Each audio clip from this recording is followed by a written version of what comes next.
There is no medical team member in grid cell. We are Excel Analytics and can share only way we are reading numbers. Please, for more instructions and detailed medical analytics on COVID-19 spread in your country, refer to government authorities. And please stay safe and secured. When we talk about if function, we need also to cover some functions that are built with tight integration of if logic. I mean sum if, average if, count if, and logic version of max and min function. But why you need to watch this video? Because we will cover not only if functions, but also ifs functions, and we are going to use them to analyze world data for COVID-19 from 2nd of April 2020. Let's start.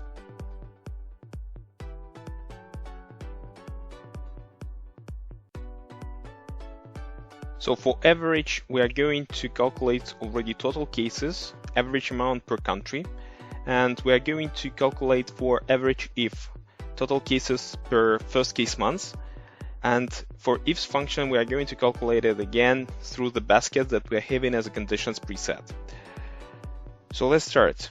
First, we are creating average if function, and it is accepting also three parameters same as sum.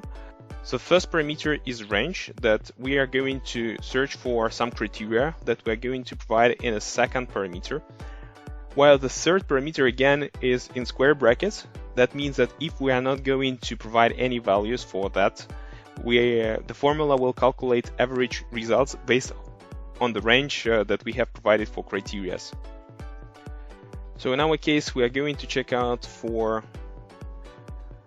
first months, again, fixing, moving on to average and linking to the months when the first case was identified, and now we are going to check out for total amount of cases. And again, making it fixed. So the expectations are pretty obvious that we are expecting that earlier the country has faced the COVID infection, the more cases on average we are having here. And also one of the issues that we need to consider here for January, that most of the biggest countries has faced COVID infection much earlier, far in January. Therefore, they are having much more cases nowadays, and that's impacting the split here. But also, it is not widely spread in countries that has faced COVID only in March. Therefore, probably it's going to increase from some time now. However, we are expecting that it's not going to overcome the results we have for January months. So for average ifs, we're going to create a pretty same formula that we were using for sum ifs, and we are going to calculate only total cases. For the function itself is accepting the same sequence of parameters, so we are going to provide the first range that is going to be used for calculations, and the next ranges and criteria for us to sort them out. Therefore, I'm going to speed this part one more time for us to make it a little bit more efficient for you.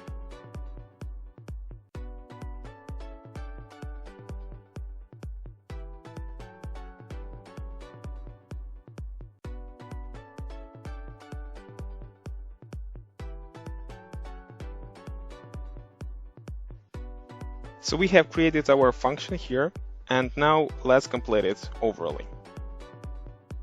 Pretty obvious that we are having the trend that the bigger the country and the earlier the COVID infection has been identified, the more cases we are having here. So the biggest part we are having for countries that having more than 40 million of people and have faced COVID infection more than 60 days ago.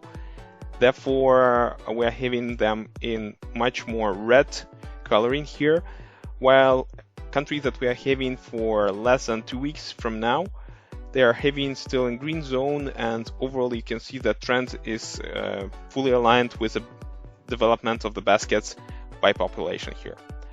So this is how the average function can help you here from different perspectives and using the conditions to find it out. Thank you for watching. I wish you and your close ones to stay in safe and secure environment. Cheers!